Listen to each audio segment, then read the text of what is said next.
신채경 박사님이 사랑한 인간. 예. 이 주제를 들으셨을 때 고민이 많으셨다고 그랬잖아요. 너무 고민을 많이 했어요. 일단 사랑이란 무엇인가부터 시작해야 했고 우리는 어떤 사람을 사랑하는가? 우리가 사랑한다는 것은 사실인가? 실제로 무엇을 사랑하는 것인가? 이런 생각을 사실 되게 많이 했어요. 너무 많은 고민을 쓸데없이 많이 했는데 우리 이제 쓸데없는 얘기하는 프로그램이니까 제가 좋아하는 작가 중에 이제 알랭 르보통이라는 작가 있는데 이 작가가 사랑에 관한 3부작을 쓰면서 이제 좀 사랑에 대해서 말하는 작가의 대표 작가 중에 한 명이 됐어요. 이제 알랭 보통의 책에서는 사랑이란 주제, 남녀 간의 사랑이란 주제를 놓고 여러 방면에서 조명을 하는데요. 그 작품을 보면 우리가 이렇게 연애를 하고 사랑하는 사람을 만나고 하는 게 그 사람을 정말 사랑하는 걸 수도 있지만 그 사람과 함께 있는 이 순간에 나를 사랑한다는 거예요. 내가 이렇게 멋진 식당에 가서 맛있는 걸 먹고 있는 나. 멋진 어떤 상대방과 함께 동반하여서 이 풍경과 분위기를 즐기고 있는 나를 사랑한다는 거예요. 그 지적이 저는 굉장히 많이 와닿았고요. 저는 제가 사랑하는 사람은 어떤 사람인가, 나는 누구를 사랑하는가를 생각했을 때 일단은 남편분은 아니신 것 같고. 서론이 너무 길었나요? 저는 전 것 같아요. 저는 일단 제가 제일 좋고 저를 제일 사랑하고 있고 다른 사람들을 볼 때 자기 자신을 잘 사랑하는 사람을 되게 좋아해요. 그렇죠. 자기 자신을 잘 사랑하고 있다는 거는 자기 자신의 모든 면을 잘 받아들이고 있고 자기 자신에 대해서 잘 파악하고 있고 그런 사람이라고 생각을 해요. 제가 이제 대학원에 오고 싶어하는 혹은 천문학자가 되고 싶어하는 제 후배들이 이제 저한테 가끔 고민 상담을 하러 올 때가 있는데 전 천문학 하고 싶은데 어떻게 하면 되나요? 아니면 자기는 과학자 되고 싶은데 수학과학을 잘 못해요. 물리 어려워요. 이런 식의 질문을 하러 와요. 제가 그 친구들한테 그걸 물어봐요. 직업 과학자가 되려면 사실은 대학원을 나올 수밖에 없고 박사 학위를 받는 게 거의 필수적이고 박사 학위를 받으면 그때 인생이 시작이 돼요. 이 과학자로서의 삶은 박사 학위를 받으면 끝이 아니라 그 시작에 햇병아리 박사가 돼요. 어떡해. 그러니까 그 과정, 그 라이센스를 따기 위해서 거의 20대의 거의 모든 시간을 대학원에서 보내야 돼요. 남들은 대기업에 학부만 졸업하고 대기업에 취직해서 대리 달고 과장 달고 하는 동안 난 계속 아직 대학원생이고 아직 대학원생이고 아직 대학원생인 거예요. 그래서 그 대학원생에 대한 밈이 그렇게 있군요. 그렇죠. 세상에서 제일 불쌍한 사람, 뭐 집에서 자고 있던 대학원생, 뭐 이런 식, 뭐 이런 식으로 맨날 항상 밈이 저는 전혀 몰랐는데. 농담 있어요. 원래 소년이 잘못하면 소년원에 가고 대학생이 잘못하면 대학원에 간다고. 유명한 말이죠. 웃부다 웃포.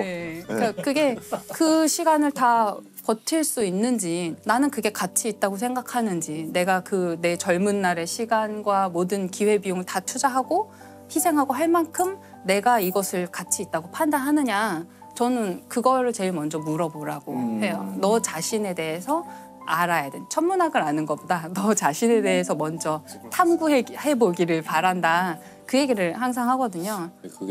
이게 자기를 아는 문제잖아요. 맞아요. 예. 근데 이게 맞아요. 철학적으로는 굉장히 어려운 문제거든요. 자기를 안다고 했을 때 첫째 문제는 자기란 무엇인가?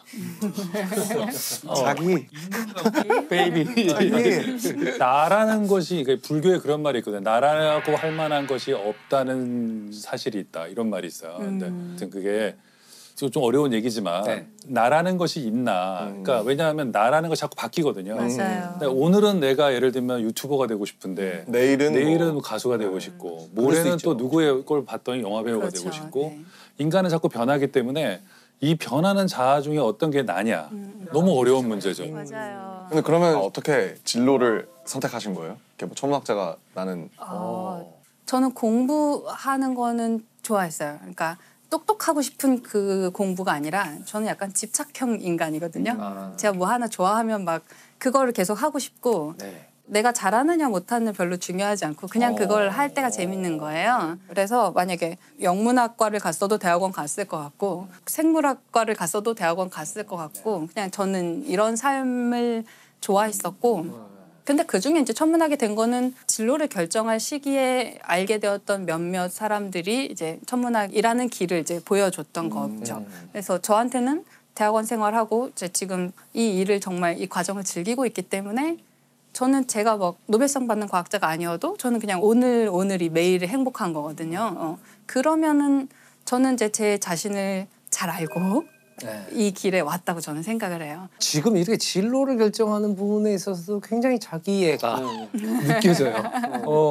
내가 공부하는 모습이 너무 좋고. 네네 맞아요. 그거 자체가 그게 가장 행복한 분의 전형이잖아요.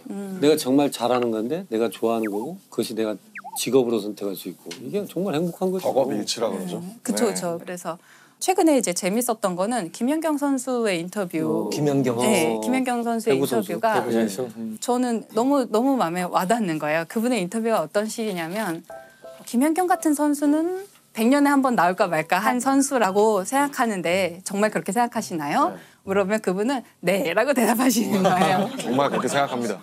정말 그렇게 생각합니다. 그렇죠. 동의를 하기는 하죠. 100년이 돼도 나오기 쉽지는 않기는 하죠. 쉽지는 않긴 하는데.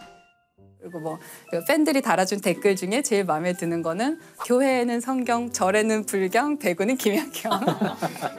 이런 식의 이야기를 인터뷰에서 맞는 얘기니까. 네. 네. 근데 좀 맞는 얘기잖아요. 근거가 있는 네. 자신감이잖아요. 근데 그거를 정말 자기가 막 거들먹거리면서 얘기를 하면 너무 싫겠죠. 그렇죠, 너무 그렇죠. 그렇게 꼴 보기 싫은 게 없죠. 네. 나 잘난 척하는 건데 이분은 그거를 내가 잘난 척한다는 느낌이 전혀 들지 않고 나 열심히 했고 그래서 잘했고 그래서 난 내가 좋아를 너무 당당하게. 뛰고 싶다라고 이제 얘기도 많이 하고 하는데 그거는 그 사람들의 생각이고 제 생각이 중요한 것 같습니다.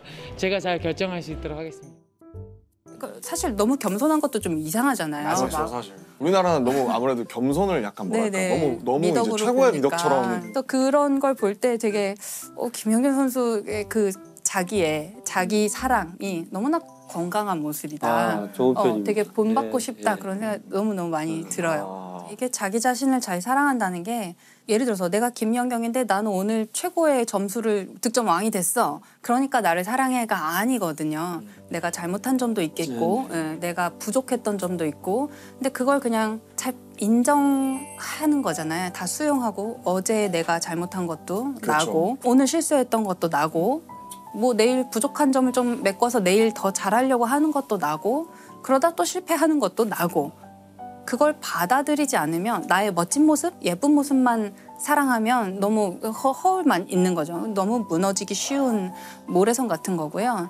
내가 못난 점도 있고 내 가장 발자크스러운 점을 내가 스스로 가장 잘 알지만 그래도 그런 나를 사랑하는 것이 굉장히 어려운 일이에요.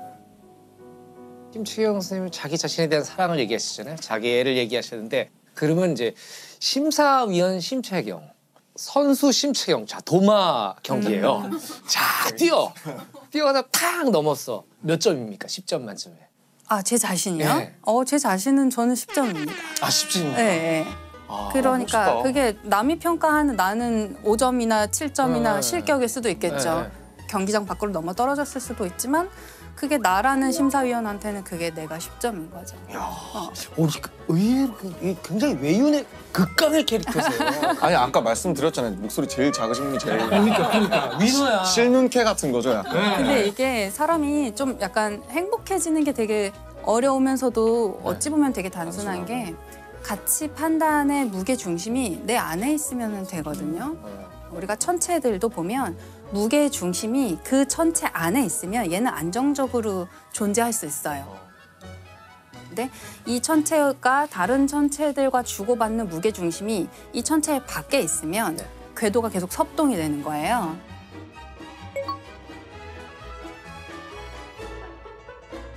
저는 가치 판단의 기준도 그게 자기 안에 있을 때 좀 더 안정적으로 살 수 있는 것 같아요. 그래서 좋아요를 눌러준 사람이 별로 없더라도 괜찮고. 그렇죠.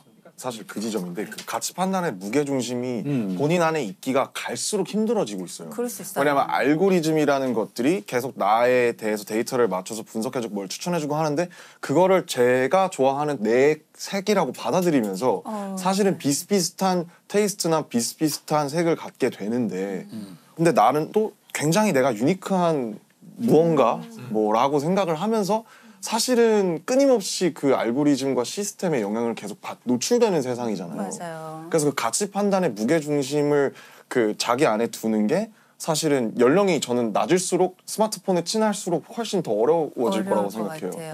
오히려 좀 혼란스러울 것 같아요. 그 SNS나 네, 네. 아까 말씀하신 것처럼 자기 안에 있어야 된다고 그러는데 그 자기가 있느냐 이게 일단 문제고. 이러면 오늘 녹화가 안 끝나요. 이걸 좀 반대로 생각해 보면 나의 경계를 조금 희미하게 흐릿하게 두는 것도 저는 좋은 것 같아요. 그래서 좋아요 수에 집착하는 나 어때? 상관없잖아요. 그럴 수도 있다. 네, 알고리즘이 추천하는 대로 그 알고리즘 아주 충실하게 따라가서 그걸 취향이 내 취향이라고 생각하는 나 또 어때? 네, 그것도 괜찮다고 저는 생각하거든요. 그래서 내가 나라는 자기 자신을 너무 촘촘하게 너무 가둬놓으면 그 안에 무게중심을 잡는 거는 발레리나가 발끝으로 서 있는 거랑 똑같은 거예요. 너무 쉽게 무게중심이 흔들릴 수 있어요. 근데 내 자신이 아주 바닥에 그냥 철푸덕 주저앉아 있거나 누워 있다고 생각하면 무게중심을 내 안에 유지하기가 너무 쉽거든요. 그래서 그런 면에서 조금 자기 자신한테 너무 엄격하거나 너무 어떤 특정한 모양으로 내가 있기를 기대하지 않는 것도 괜찮다고 저는 생각하거든요. 심채경 박사님께서 그 알랭드 보통의 불안이라는 소설 네네. 언급을 하셨는데 다들 읽어보셨을 거 아니에요? 아니 저는 저 안 읽어봤는데. 보통 사람들 다 읽나 봐요. 이게 자꾸 웃으면 안 되는데 웃겨요. 가끔. 예. 저는 좋아하는 책인데요, 네. 사실은. 어떤 이게 책이에요? 불안이 우리말로는 책 제목이 불안이라고 번역이 됐지만 원래는 지위 불안이라는 원제인데 손가락 그림이 나와요. 손가락이 하나 있을 때는 행복한 거예요. 우울하지 않아요. 근데 더 큰 손가락이 등장하면 이제 우울해지는 거예요. 이게 비교 대상이 나타나면 비교. 예, 나의 지위가 이제 불안해지는 흔들리니까. 거죠. 예. 그리고 현대 사회의 이런 지위 불안이 좀 더 심해진다는 거죠. 그렇죠. 예전에 작은 마을에서 살고 있을 때는 그냥 웬만해도 다 비교 대상이 별로 네네네. 없으니까 내 이 정도면 잘생겼지 맞아요. 이러면서 네. 살아갈 수 있었는데 이제는 비교 대상이 전 소설. 세계로 네. 확대됐고 소설이 진짜 큰 것 같아요. 네. 네. 지위 불안이 심해졌죠. 청소년. 흔히 그런 건 이제 열등감, 그렇죠. 뭐 네, 열패감, 네. 뭐 네, 네. 이렇게. 이게 열등감과 열등감 콤플렉스는 다른 거예요. 네. 오. 열등감 누구나 다 있죠. 네. 근데 나만 있는 걸로 생각하지만 그 열등감은 발전의 도약이 되죠. 아 그렇죠. 근데 이걸 인정 안 하는 게 열등감 콤플렉스예요. 아. 그러니까 작은 키가 큰 보폭으로 갖는다 할지. 오. 아, 네, 큰 사람이 어깨를 더 크게 움직이지 목소리를 더 크게 한다. 이건 있는 그대로 받아들이지 않고 역으로 열등감 콤플렉스가 돼버린 거죠. 열등감 얘기를 해주시니까 이제 다시 김연경 선수의 이야기로 좀 돌아가고 싶은 네네네. 생각이 드는데요. 그렇죠. 김연경 선수에서 여기까지 왔어요. 맞아.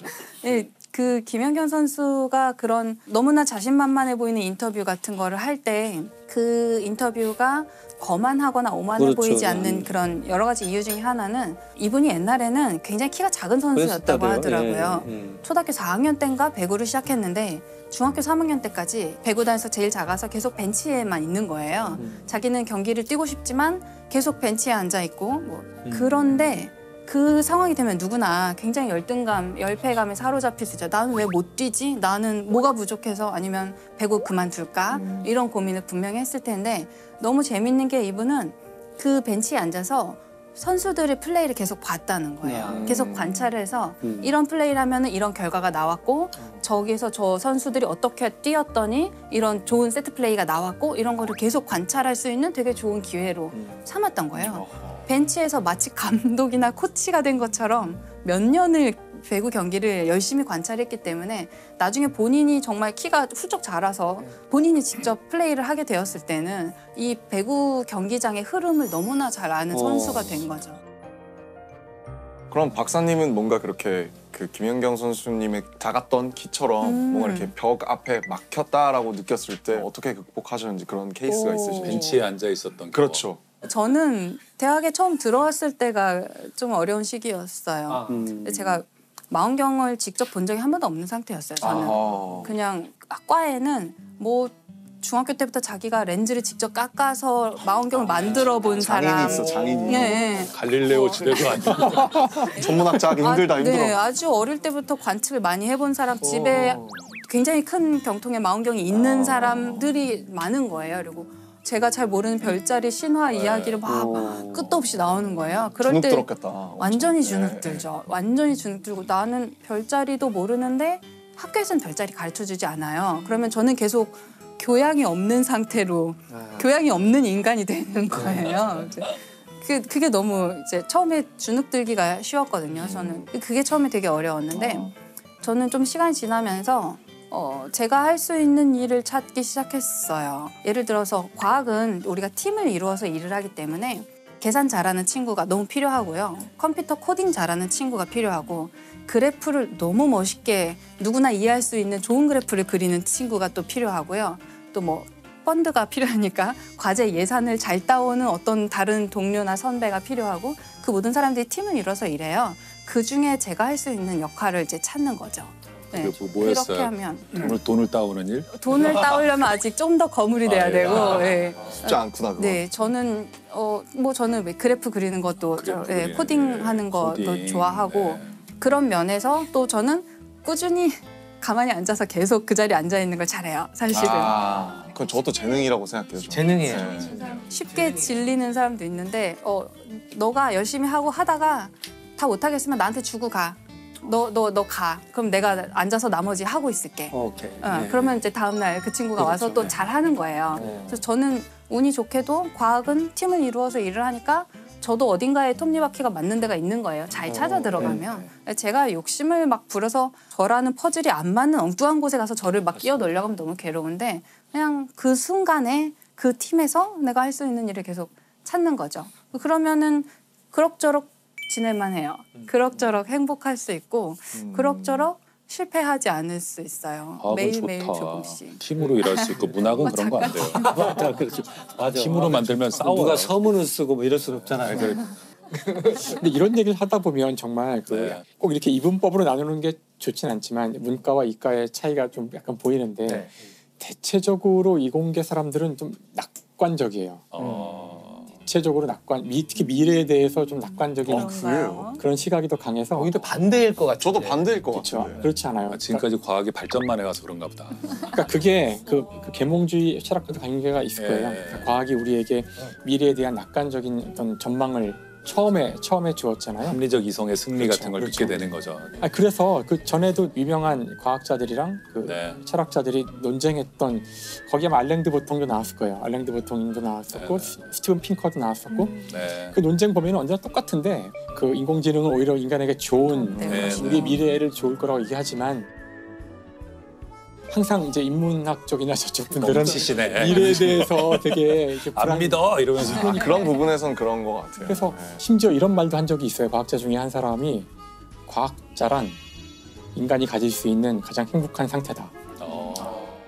저는 심채용 박사님의 이 사실 우리 사회에서는 굉장히 베일에 쌓인 분 같은 네. 느낌이 있잖아요. 와, 너무나 뜻밖으로 10점 만점에 10점. 점수를 매기는 건 제 네. 자유니까요. 예, 그렇게 자기애가 있으시고 자기 자신을 사랑하시는 분인지. 강하신 것 같아요. 네, 몰라요. 네. 진짜 외운의 강. 네. 김상욱 교수님은 어떠셨어요? 짝꿍이시잖아요. 전 사실 그 심채영 박사님이 쓰신 책이 있어요. 그 책을 보면서 받은 느낌이 있는데 그 느낌과 비슷하다는 걸 다시 한번 확인한 것 같아요. 그 책에서도 이렇게 자신감 뿜뿜하는 얘기들이 많이 나오고 1장의 제목이 대학의 비정규직 행성 연구죠. 잘 있는 그대로 표현한 거죠. 네, 그렇게 쓰는 게 쉬운 일은 아니거든요. 정확하게 표현을 하셨네. 지금은 물론 이제 지금 이제 정규직 네, 몇 달 안 연구이지만 됐습니다. 아이고 축하드립니다. 저 정년 보장의 꿈을 이루었어요. 그렇죠. 그러니까 그걸 스스럼 없이 오히려 그걸 이제 소재로 하여 글을 쓰신다는 거 보면서 뭔가 단단한 분인 줄 알았는데 이제 오늘 보니까 역시 다르지 않았다는 생각이 들었어요. 왠지 이번 편 나가면은 심채영 박사님 공익광고에 나오실 것 같아요. 진짜로. 10점 만점에 10점. 제 생각에 동화를 한번 뛰셔야 될 수도 있어요. 그다음에 심사위원도 한번 하시고. 10점 만점에 10점이었습니다.